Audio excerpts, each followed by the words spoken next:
네, 안녕하세요. 시흥에서 씻으며 목회하는 사랑연구학교 김윤아 목사입니다. 네, 오늘도 여러분과 함께 시 한 수와 또 말씀의 은혜를 나누는 시간 갖도록 하겠습니다. 먼저 시 한 수를 소개합니다. 신도림역이라는 제 시입니다. 신도림역. 역곡역에서 여기쯤 오면 서서히 끓는 소리가 들린다. 환승구마다 넘치는 사람마다 그 눈에 김이 서리고 설익은 얼굴로 서로 인사한다. 달달달 재봉틀 돌리듯 하루가 가고 을지로 삼가에서 2호선을 타고 다시 여기서 동인천행 1호선으로 환승한다.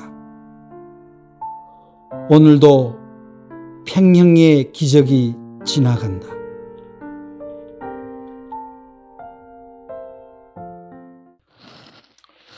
이 신도림역이라는 시는 사실 제가 쓴 지 아주 오래된 시입니다.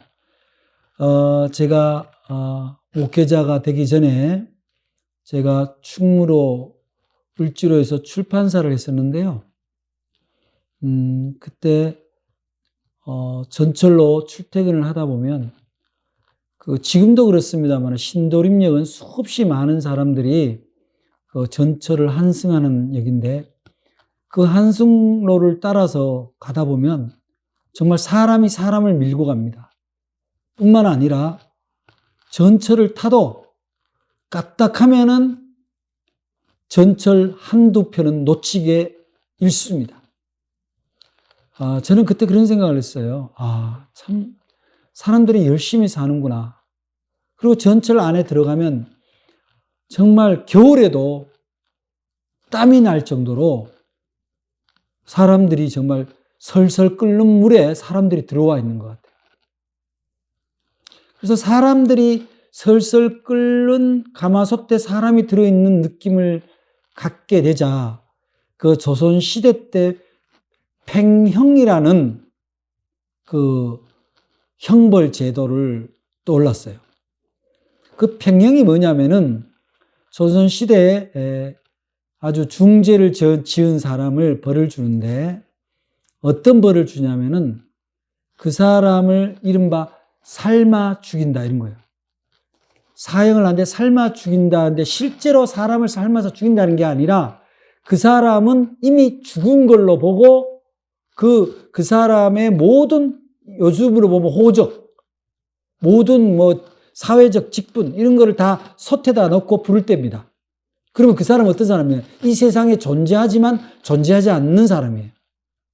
육신은 살아있지만 세상에 어떤 일도 할 수 없는 사람이 되는 거죠. 그런 형벌 제도가 팽형, 쌈따 그래서 팽형 제도가 있었습니다. 그러면 그 팽형 제도, 그러니까 설설 끓는 물에 한 사람의 인생이 들어가는 거예요. 이 신도림역에 오면은 정말 그런 느낌이 들거든요. 정말 선잠을 깨어서 출근을 하다가 정말 사람들에게 밀려서 전철을 타고 그리고 퇴근 시간에도 또 그렇게 오고 그러면 여긴 어디 나는 누구 그런 생각이 저절로 들죠. 이렇게 살아야 되나 그런 생각도 드는데 그렇지만 그래도 집으로 돌아오면 가족이 있고 또 주일이 되면 예배를 드릴 수 있어 얼마나 감사한지 모릅니다. 그런데 믿음 생활을 하는 사람들, 저는 그렇다 치지만 신앙생활을 안 하는 사람들에게서 이제 가끔씩 보면은 정말 너무 힘들어 보여요. 도대체 자신의 정체성이 어디에 실려 있는지, 정말 저 설설 끓는 저 전철 안에 자기의 인생이 정말 흔적도 없이 이름도 없이 저렇게 끓어서 사라져가고 있는 건 아닌지 그런 생각을 하게 되었습니다. 꼭 그런 것이 아니라 할지라도 신도림역 전철역이 아니라 할지라도 세상 속에 살다 보면은 많은 사람들이 삶에 그 집중된 열정, 경쟁, 그리고 살아남아야 된다는 절박감, 이런 서바이벌들이 결국 내가 이 세상에 왜 왔나? 나는 어떤 존재인가에 대한 자기 정체성, 존재에 대한 질문을 마저도 잃어버리게 만드는 거죠. 그런 점을 생각하면서 제가 이 신도림역이라는 시를 썼는데, 여기 제 시 가운데 달달달 재봉틀 돌리듯 하루가 가고 을지로 삼가에서 2호선을 타고 다시 여기서 동인천 1호선으로 환승한다. 집으로 돌아가기 위해서 나간 거죠, 사실은. 그리고 돌아오는 길도 녹록지가 않죠. 그런데 그 일이 반복된다고 생각하면은 사실 그렇게 출퇴근하는 일들이 어떻게 보면 애잔한 거예요. 외롭고 피폐한 인생들이 그렇게 보이기 시작했습니다. 그런데 그 평행이라는 조선시대 때 형벌 제도를 생각하면은 그렇게 자기 정체성이 이미 다 삶아져서 태워져서 없어진 상태, 껍데기만 있는 상태. 그렇게 사는 인생이 정말 평형이란 제도가 없다 할지라도 그렇게 사는 인생들은 없을까? 우리들이 우리 자신에게 질문해 볼 때 나는 정말 나의 정체성, 나의 신분에 걸맞는 삶을 살고 있는가? 어느새 열심히 살다 보면 나는 없고 그냥 사는 것에 의해서 사라지는, 희망도 목적도 가치도 불분명한 그런 삶을 살고 있는 게 아니야. 영원히 사라진 상태. 그래서 저는 우리에게 신앙이 있다는 게, 우리 주 예수 그리스도가 우리와 함께 계신다는 게 얼마나 큰 감사고 은총인지 몰라요. 우리가 예수 그리스도를 믿음으로 우리의 삶이 사랑 안에 거하고 사랑으로 증명되는 삶, 그 삶이 우리에게 주어졌다는 것은 얼마나 감사한지 모릅니다. 어쩌면 우리가 예수님을 안 만났다면 우리가 어떻게 하나님의 자녀인 것을 알겠어요. 우리는 평형의 삶, 우리의 정체성이 다 삶아서 문드러진 그냥 껍데기만 남은 그런 삶이 아니라 우리는 하나님의 영이 우리 안에 거하시는 살아있는 영혼, 사랑의 존재입니다.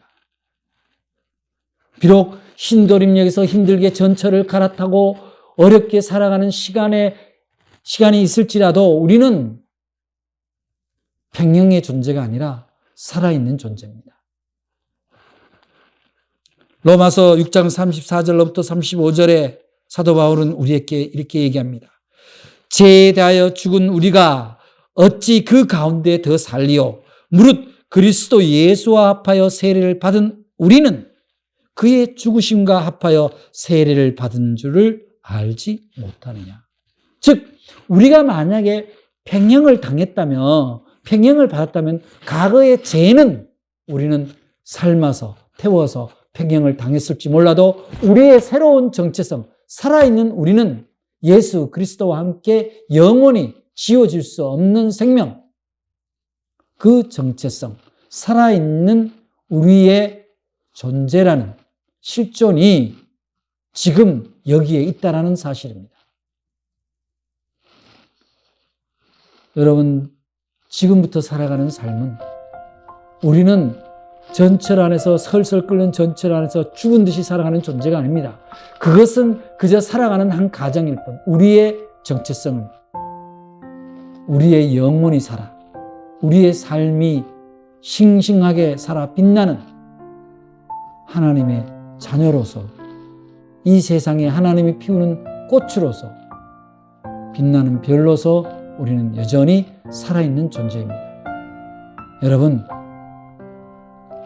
멋있게, 아름답게, 무엇보다도 싱싱한 영혼을 지닌 하나님의 자녀, 크리스천 되시길 바랍니다. 고맙습니다.